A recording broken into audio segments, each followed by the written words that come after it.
ரூபேஷ், வீட்டில் எல்லாம் நல்லா இருக்காங்களா? எல்லாம் நல்லா இருக்காங்கண்ணா. ஒரே நிமிஷம். ஆ சத்தி, இங்க வா. ரஹீம் பாய் கடை இன்னும் நீ கறி அனுப்பவே இல்லையா? எனக்கு போன் பண்ணி கத்திட்டு இருக்காரு.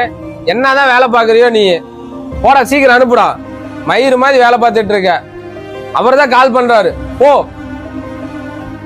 ஹலோ அண்ணே, காலையிலே கறி வந்து பையன் இறக்கி வச்சிட்டானே, நான் தானே பார்க்காம சொல்லிட்டேன்.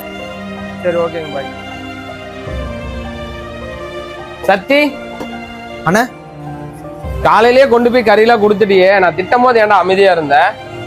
இல்லண்ணே, நீங்க ரொம்ப கோவமா இருந்தீங்க, அதான் நான் பேசாம நின்று இருந்தேன். சரிடா, என்ன மன்னிச்சிடுறா. மனசுல எதுவும் வச்சுக்காதடா.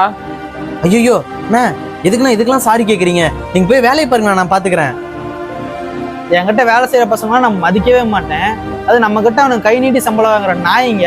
அவன்கிட்ட போய் நீ சரிக்கு சமமா நின்னுக்கிட்டு அவங்ககிட்ட போய் மன்னிப்பு கேட்டுட்டு இருக்கிறியா? டேய், இந்தர்றா.